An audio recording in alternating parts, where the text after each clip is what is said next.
மண் சரிவினால் மலையகத்தில் பாதிக்கப்பட்டிருக்கின்ற எங்களுடைய உறவுகளுக்கு உதவ வேண்டும் என்று சொல்லி சக்தி சிரச நிவாரண யாத்திரையை நாம் ஆரம்பித்திருக்கின்றோம். உண்மையில் இந்த காலம் என்பது ஒரு குறுகிய காலம். இந்த குறுகிய காலத்துக்குள் எங்களுடைய மக்களுக்கு உதவிகளை வழங்க வேண்டும் என்ற எங்களுடைய ஆசையை, எங்களுடைய விருப்பத்தை நிறைவேற்றுவதற்காக எங்களுடைய மக்கள் தயாராக இருக்கின்றார்கள். உண்மையில் நேற்றைய தினம் நாங்கள் அறிவித்தது தொடக்கம் எங்களுடைய இடங்களுக்காக தங்களுடைய பொருட்களை கொண்டு வருவதற்காக அவர்கள் வந்திருக்கின்றார்கள். அவர்களுக்கு தேவைப்படுகின்ற பால்மா, தேயிலை, பிஸ்கட், நூடுல்ஸ், இது மாத்திரமல்லாமல் அவர்களுக்கு படுப்பதற்கு நிச்சயமாக அவர்களுக்கு உணவு, உறையுள் எதுவுமே இல்லாமல் இருக்கின்றார்கள். குழந்தைகள் இருக்கின்றார்கள். இவர்களுக்கான பொருட்களை எல்லாம் நாங்கள் கேட்டிருந்தோம். பிஸ்கட், இவ்வாறான பொருட்களை எல்லாம் அவர்கள் கொண்டு வந்திருக்கின்றார்கள். தற்போது வேலை மும்முரமாக நடைபெற்றுக் கொண்டிருக்கிறது. அதாவது பொதி செய்கின்ற வேலை நடந்து கொண்டிருக்கின்றது. இன்றைய தினம் இரவு 12 மணிக்கு முன்பதாக உங்களுடைய பொருட்களை கொண்டு வந்து எங்களிடம் நீங்கள் ஒப்படைக்கலாம். இந்த ஒப்படைக்கின்ற பொருட்களை நாங்கள் உடனடியாக, நீங்கள் இப்போது பார்ப்பீர்கள் என்று சொன்னால், உடனடியாக பொதியிடப்பட்டுக் கொண்டிருக்கின்றது. இந்த பொருட்களை நாளைய தினம் அந்த பாதிக்கப்பட்ட மலையக மக்களுக்கு கொண்டு சேர்ப்பதற்காக நாங்கள் தயாராக இருக்கின்றோம்.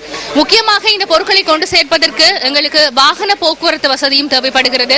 எனவே அந்த பொருட்களை கொடுக்கக்கூடியவர்கள், அந்த வசதியை ஏற்படுத்தி கொடுக்கக்கூடியவர்கள் எங்களோடு தொடர்பு கொள்ளலாம். நாங்கள் தற்போது எங்களுடைய தலைமை காரியாலயம் பிரேப்ரூக் பிளேஸில் இருந்து தான் நாங்கள் பேசிக் கொண்டிருக்கின்றோம். இந்த நேரத்தில் எங்களோடு காண்டிபனை நாங்கள் இணைத்துக் கொள்ளலாம்.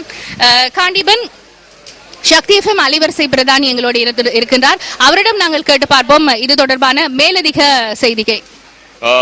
நாங்கள் சொல்ல வேண்டியது ஒன்றே ஒன்று, இது உங்களுடைய நிவாரண பணி.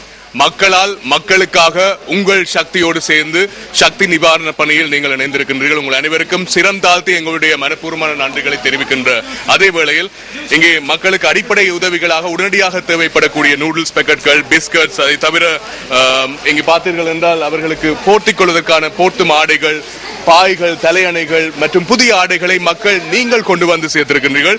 இது MTV MBC தலைமை காரியாலயம். இதை தவிர வெள்ளவத்தை ராமகிருஷ்ண மிஷன் மண்டபம், கொட்டாஞ்சேனையில் அமைந்திருக்கக்கூடிய விவேகானந்த சபை மண்டபம், அதே போல ஸ்டைன் கலைகம் ரத்மலானையில் அமைந்திருக்கின்றது. பல ஆயிரக்கணக்கான மக்கள் வந்து சக்தி சிரச நிவாரண யாத்திரையில் உங்களுடைய பணியில் இணைந்திருக்கின்றீர்கள். மற்றும் ஒரு முக்கியமான விஷயம் உமா, அதாவது நாங்கள் எல்லா ஊடகங்களையும் இந்த பணியில் இணைந்து கொள்ளுமாறு அழைக்கின்றோம். போட்டி என்பதை தாண்டி மக்கள் பாதிக்கப்பட்ட வேளையிலே அவர்களுக்கு உரிய வேளையில் உரிய உதவிகள் சென்றடைய வேண்டும். இதற்கு நீங்கள் ஒவ்வொருவரும் முன்வர வேண்டும் என்று கேட்டுக்கொள்கிறோம். சில ஊடகங்கள், உரிய அதிகாரிகள் எல்லாவற்றையுமே செய்து விட்டார்கள், ஒன்றுமே தேவையில்லை அந்த மக்களுக்கு போன்ற செய்திகளை கூட அவர்கள் தெரிவிப்பதாக அறிந்தோம். ஆனால் பல ஊடகங்கள், அரசு ஊடகங்கள் கூட எங்களோடு இணைந்து இந்த நிவாரண பணியிலே ஈடுபடுகின்றன. அதாவது ஒரு மண் சரிவு என்று சொல்வதை விட முற்றுமுழுதாக அவர்களுடைய வாழ்வாதாரமே புதையுண்டிருக்கிறது. நாங்க படத்துல பார்த்திருக்கிறோம்.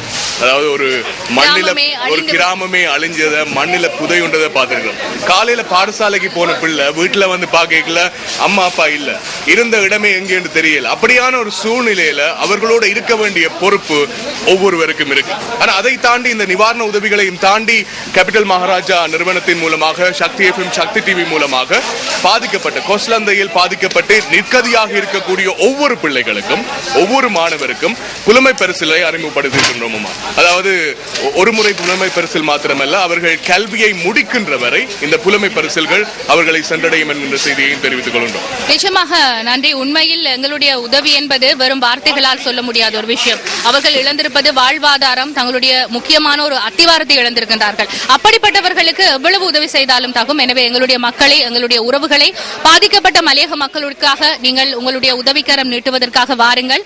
எனவே இன்றைய தினம் 12 மணி வரை இந்த பொருட்களை நாங்கள் சேகரிப்பதற்காக நிலையங்களை திறந்திருக்கின்றோம். இது எங்களுடைய தலைமை காரியாலயம். இது தவிர வெள்ளவத்தை ராமகிருஷ்ண மிஷனிலும் நாங்கள் பொருட்களை சேர்த்துக் கொண்டிருக்கின்றோம். கொட்டேனாவில் விவேகானந்த சபையிலும் சேர்த்துக் கொண்டிருக்கின்றோம். ராத்மலான ஸ்டெயின் கலையகத்திலும் இந்த பொருட்கள் கொள்வனவு செய்யப்படுகிறது. ஏற்கனவே காண்டிபன் கூறியதை போல அவர்களுக்கான படுக்கைகள், போர்வைகள், இவ்வாறான பொருட்களை கூட நீங்கள் கொண்டு வந்து கொடுக்க முடியும்.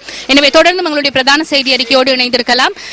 எங்களுடைய தலைமை காரியாலயத்தில் இருந்து உமா சந்திரா பிரகாஷ்.